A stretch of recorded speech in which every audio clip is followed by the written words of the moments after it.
ನಮ್ಮ ಇಂಡಿಯಾದಲ್ಲಿ ಏನು ಅಂದ್ರೆ 4 ರೂಪಾಯಿ ದುಡಿಯೋ ತಾಕತ್ತಿರಲ್ಲ, making money is not sense ಅಂತೀವಿ. Financial management is a part of everyone's life, no matter what career you're in, even if you're an actor, if you're a doctor. ನಾನು ಹೇಳೋ ಒಂದೊಂದು ಮಾತನ್ನು ನೀವು ಇವತ್ತು ಬರ್ಕೊಂತೀರಾ ಅಂದ್ರೆ ಅಷ್ಟೇ ಸಾಕು, you are already rich. These people have actually gone back and contributed into the economy and invested in those kind of companies which are growing. ತುಂಬ ಜನಗಳಲ್ಲಿ ಒಂದು ಮಿಸ್ಟೇಕ್ ಏನು ಮಾಡ್ತಾ ಇದ್ದಾರೆ ಅಂದರೆ ತುಂಬ ಬೇಗನೆ EMI ಅಟ್ಯಾಚ್ ಆಗಿಬಿಡ್ತಾ ಇದ್ದಾರೆ. ಅದೊಂದು ಮಾಡ್ಕೊಳ್ಳಿಲ್ಲ ಅಂತಂದರೆ ಅಲ್ಲೊಂದು ಸ್ವಲ್ಪ ನಮಗೆ ಸ್ಟೆಬಿಲಿಟಿ ಸಿಗುತ್ತೆ. ನೀವು ಡಿಜಿಟಲ್ ಗೋಲ್ಡಲ್ಲಿ ಇದ್ದರೆ ಇನ್ನೂ ಒಳ್ಳೆಯದೇ. ನಿಮಗೆ ಅದು ಫಿಸಿಕಲ್ ಫಾರ್ಮಲ್ಲಿ ಕೊಡೋಕ್ಕೆ ಬೇಕು, ಇಲ್ಲಾಂದರೆ ಯೂಸ್ ಮಾಡಬೇಕಂದ್ರೆ ಫಿಸಿಕಲ್ ಫಾರ್ಮಲ್ಲೇ ಬೈ ಮಾಡಿ. ರಿಸ್ಕ್ ಅನ್ನ ತಗೊಳ್ಳಿ, ಆದರೆ ಕ್ಯಾಲ್ಕುಲೇಟೆಡ್ ರಿಸ್ಕ್ ತಗೊಳ್ಳಿ, ಫೂಲಿಶ್ ರಿಸ್ಕ್ ತಗೋಬೇಡಿ.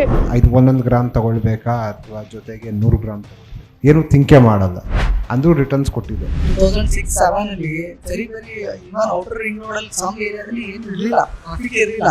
ಇವತ್ತು ಇನ್ನೂ ಟ್ರಾಫಿಕ್ ಇದೆ, ಅಷ್ಟು ಬೆಂಗಳೂರು ಬೆಳೆದ್ರೂ ಇನ್ನೂ ಟ್ರಾಫಿಕ್ ಇದೆ ಅಂದ್ರೆ ಸೊ ರಿಕ್ವೈರ್ಮೆಂಟ್ ಇನ್ನೂ ಇದೆ.